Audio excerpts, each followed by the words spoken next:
Hello mga sir at mga madam.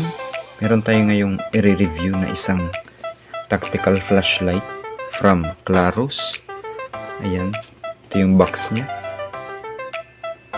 5th generation tail dual switch.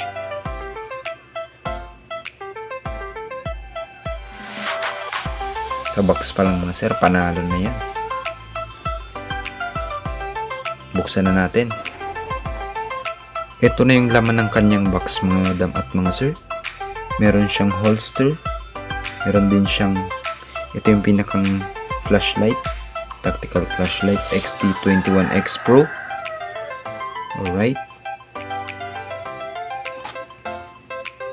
Ito na naman yung kanyang user manual.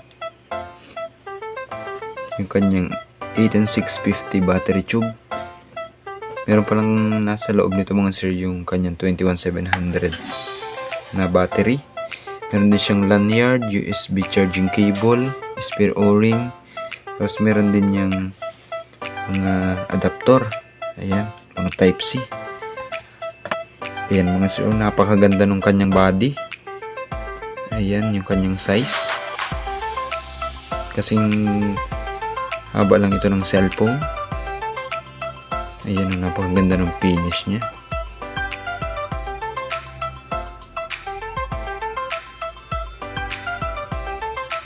Nandito pala mga sir yung charging port niya para sa USB type C.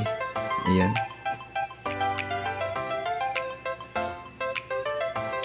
Ayan natin yung kanyang battery. Bago pala natin ito gamitin, itanggalin natin ito. Insulator.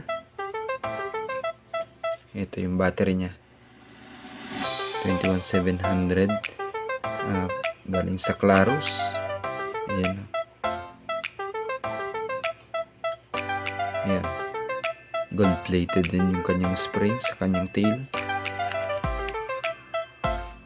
Sa operation pala nito mga sir, napakaraming sa kanyang side switch, napakalakas. Yan, ito yung kanyang eco mode. Eco mode. Tapos, yan, napunta siya sa turbo. Napakalakas mga sir. Turbo. High.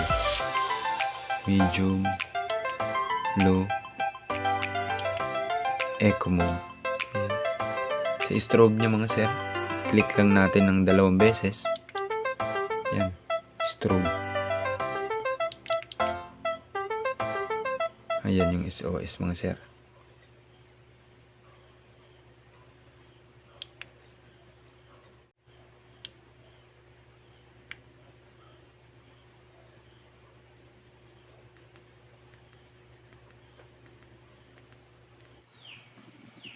Ito na mga sir, susubukan natin dito sa outdoor.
Yung kanyang turbo.